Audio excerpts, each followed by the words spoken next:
Hello students, मैं विशाल गुप्ता आपका teacher. कैसे हो आप सब स्टूडेंट्स? इस वीडियो में मैं आपको क्लास 11 सब्जेक्ट अकाउंटेंसी का जो चैप्टर है बेसिक अकाउंटिंग टर्म्स उसको स्टार्ट कराने जा रहा हूं। तो गाइज इसमें हम बेसिक टर्म्स जो अकाउंटिंग में हम फॉलो करते हैं उसको अंडरस्टैंड करेंगे एक एक करके। तो ये मैं आपको 2-3 वीडियोज़ में कराऊँगा ताकि आप इसको अच्छे से समझ के अपने नोट्स पूरे कर सको। चलिए स्टार्ट करते हैं सबसे पहले बिजनेस ट्रांजैक्शन से।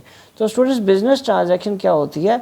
अ business transaction is an economic activity of the business that changes its financial position, जो उसके फाइनेंशियल पोजीशन को चेंज करती है। Whenever any business transaction take place it results in a change in the value of some of the assets. तो उसके result से क्या होता है, जब उसका मतलब चेंज कुछ आता है तो उसकी चेंज किस में आता है? वैल्यूज़ में, एसेट्स की वैल्यूज़ में, लाइबिलिटीज़ की वैल्यूज़ में और कैपिटल की वैल्यू में। सो बिजनेस ट्रांजैक्शन एक वो इकोनॉमिक एक्टिविटी है जिसकी वजह से फाइनेंशियल पोजीशन चेंज होती है। और बिजनेस ट्रांजैक्शन में कि उसकी रिजल्ट क्या होता है, उसका चेंज हो जाती है वैल्यू। वैल्यू किसकी चेंज होती है? एसेट्स की, लाइबिलिटीज़ की और कैपिटल की। चलिए आगे हम बढ़ते हैं। इवेंट। इवेंट क्या होती है? इवेंट इज एन कॉन्सिक्वेंस और रिजल्ट ऑफ ए ट्रांजैक्शन। जब एक ट्रांजैक्शन हैपन होती है तब हम उसको क्या बोलते हैं? एक इवेंट हुई है। फॉर एग्जांपल बाइंग, या जिसको हम परचेजिंग बोलते हैं, बाइंग और सेलिंग, ठीक है, ये हमारे लिए क्या हो गया? ये इवेंट होती है। ओके जी। चलिए थर्ड है हमारे लिए अकाउंट। क्या होता है? So account is a record of all the business transaction relating to a particular person और आइटम और फॉर ए पर्टिकुलर पीरियड। किसी एक व्यक्ति या किसी एक आइटम से रिलेटेड जो भी बिजनेस ट्रांजैक्शन है वो हम समराइज करके जब एक जगह एक लिखते हैं, एक शीट में लिखते हैं, एक समरी में सी बनाते हैं उसकी फॉर ए पर्टिकुलर पीरियड, उसको हम क्या बोलते हैं? Account. In accounting we keep a separate record of each individual asset, liability, expense और इनकम। हम हर चीज़ का अलग अकाउंट बनाते हैं, चाहे वो किसी व्यक्ति का हो, एसेट का हो, लाइबिलिटी का हो, एक्सपेंस का या इनकम का। तो अकाउंट क्या हो गया? अकाउंट एक वो रिकॉर्ड हो गया सारी बिजनेस ट्रांजैक्शन का किसी एक पर्सन से रिलेटेड। मतलब राम के अकाउंट में राम की एंट्रीज आएंगी, श्याम के अकाउंट में श्याम की एंट्रीज आएंगी, और items for a particular period, और एक पर्टिकुलर पीरियड की आइटम्स का, चाहे वो फर्नीचर अकाउंट है, चाहे वो किसी लाइबिलिटी का अकाउंट है, बैंक का लोन अकाउंट है, लाइक दैट। ठीक है बच्चे, चलें आगे। चलिए अब कैपिटल। कैपिटल को समझना तो बच्चे बहुत आसान है। कैपिटल का मतलब है money invested by the owners in the business is called capital. Amount may be in form of cash, goods और एसेट्स। और उसके बाद बच्चे हम बात करेंगे अब ड्राइंग्स की। तो ड्राइंग्स क्या होती है? ड्राइंग्स है एनी कैश या value of goods withdrawn by the owner, जब वो ऑनर विड्रॉ करता है फॉर पर्सनल यूज़, और एनी प्राइवेट पेमेंट या कोई प्राइवेट पेमेंट के फॉर्म में made out of business funds are called drawings. तो हम उसको क्या बोलते हैं बेटे? ड्राइंग्स बोलते हैं। तो ड्राइंग्स क्या हो गया? यदि कोई वैल्यू की गुड्स या कैश विड्रॉ करता है ऑनर अपने पर्सनल यूज़ के लिए या प्राइवेट पेमेंट्स करने के लिए बिजनेस के फंड्स को यूज़ करता है, तो उसको हम क्या बोलते हैं? ड्राइंग्स। ठीक है जी। चलिए अब हम आगे बढ़ते हैं। आगे 6 पॉइंट है लाइबिलिटीज़ का। सो लाइबिलिटी क्या होती है? It refers to the amount which the firm owes to the outsiders except amount due to the proprietor और ऑनर्स। मतलब ये वो पैसा है जो आउटस्टैंडिंग है, फर्म ने आउटसाइडर्स को देना है, ठीक है, तो उसको हम क्या बोलते हैं? Liabilities. The firm owes to the outsider. तो इसमें कौन सा पैसा शामिल नहीं है? जो प्रोप्राइटर्स या ऑनर्स को देना है। ओके। तो अब लाइबिलिटीज़ कितने तरह की होती है? एक होती है इंटरनल, एक होती है एक्सटर्नल। इंटरनल तो किसकी आ गई? वो आ गई ऑनर्स की, या जिसको हम प्रोप्राइटर्स बोलते हैं, प्रोप्राइटर। ठीक है जी, ये तो इंटरनल है। तो इसको तो हम दूसरा नाम क्या बोल देते हैं? ये तो एक तरह का कैपिटल आ गया, ठीक है। और दूसरा एक्सटर्नल। एक्सटर्नल में हमारे आ जाता है लॉन्ग टर्म, शॉर्ट टर्म, और एक और है कंटिंजेंट लाइबिलिटीज़। ये बेटे बहुत इंपॉर्टेंट है, ये मैं सब पार्ट्स में आपको कराता हूँ अभी। पहले इसको एक चार्ट के फॉर्म में आप इजीली समझ लीजिए। तो चलिए अब हम बात करते हैं इंटरनल लाइबिलिटी क्या होती है। स्टूडेंट्स, इंटरनल लाइबिलिटीज़ होती है all amounts which a business entity has to pay to the owners are internal liability. ठीक है।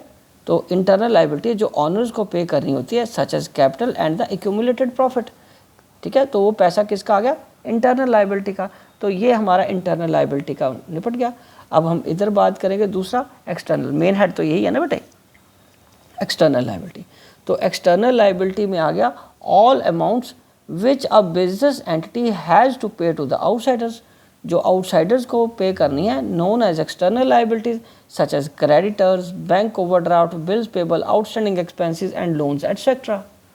और उसके बाद हम बात करेंगे नॉन करंट लायबिलिटीज़। तो गाइस नॉन करंट लायबिलिटीज़ कौन सी होती हैं, या जिसको हम लॉन्ग टर्म लायबिलिटीज़ बोलते हैं, which falls due for payment in A relatively longer period for a period more than 1 year. Generally उसका पीरियड मोर देन 1 ईयर होता है, मतलब जो भी अमाउंट या पेमेंट या आउटस्टैंडिंग बैलेंस या कोई किसी के पैसे आपने 1 साल से ज़्यादा के वक्त पीरियड के बाद देने हैं, तो उसको क्या बोलते हैं, लॉन्ग टर्म लायबिलिटी।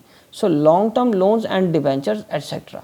ठीक है बच्चे, ये आ गया हमारा लॉन्ग टर्म लायबिलिटीज। उसके बाद current liabilities.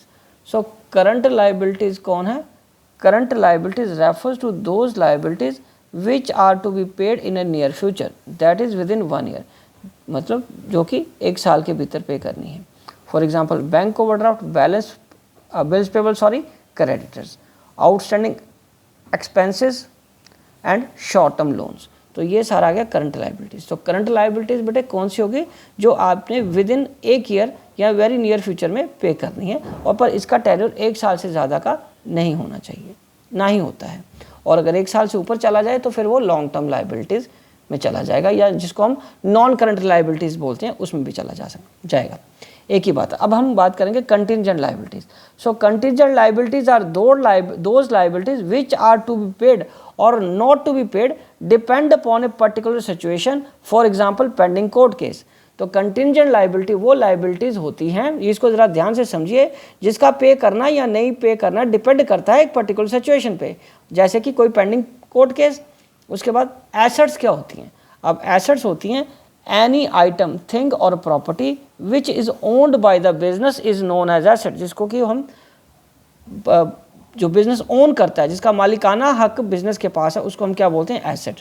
It also includes any amount due from outsider, ये वो अमाउंट है जो आउटसाइडर्स को ड्यू है, मतलब जो उनसे हमने पैसा लेना है, मतलब डेटर्स भी हो सकता है। It also includes any amount due from outsider, outsiders ने जब हमारे पैसे देने हैं वो भी हमारे लिए एसेट ही होती है।